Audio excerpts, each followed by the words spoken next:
मुझे यकीन है कि आपने ये खबर सुनी होगी। यॉर्कशायर टेरियर्स बेहतरीन छोटे साथी होते हैं, लेकिन उनकी खूबसूरत शक्लों के अलावा भी बहुत कुछ है। आइए यॉर्कीज के बारे में कुछ हैरानकुन राजों से पर्दा उठाते हैं। यॉर्कशायर टेरियर्स या यॉर्कीज मशहूर हैं। रेशमी कोट, चमकदार बाल, शोख शख्सियत। लेकिन क्या आप जानते थे कि उनकी असलियत ग्लीमर्स नहीं है? योल्थॉट सनद की दहाई में फैक्ट्रियों में काम करते थे, कानों में काम करते थे, चाहों का शिकार करते थे, मजदूरों का साथ देते थे।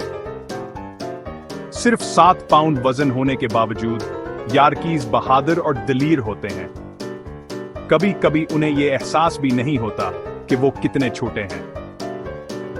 उनके मखसूस कोट को बनने में महीने लगते हैं। नीला कोट, भूरा कोट पपियों में काले और भूरे रंग से शुरू होते हैं। खुद मलका विक्टोरिया ने उन्हें मकबूल बनाया। यॉर्कीज वफादार हैं, प्यार करने वाले, हमेशा महम जुई के लिए तैयार रहते हैं। वो तोजा पर परवान चढ़ते हैं। उनकी जहानत तरबियत आसान बनाती है, लेकिन होशियार रहीं, वो थोड़े जदी हो सकते हैं। आज ये दुनिया में सबसे मशहूर खिलौने नस्लों में से एक हैं।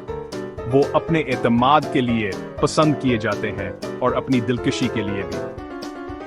अगली बार जब आप किसी यॉर्की को सड़क पर अकड़ते हुए देखें, इस सारे रोए के नीचे एक नडर छोटा किता है जिसका दिल बहुत बड़ा है। क्या आप कभी यॉर्की को पालतू रखना चाहेंगे? हमें तबसरों में बताएं।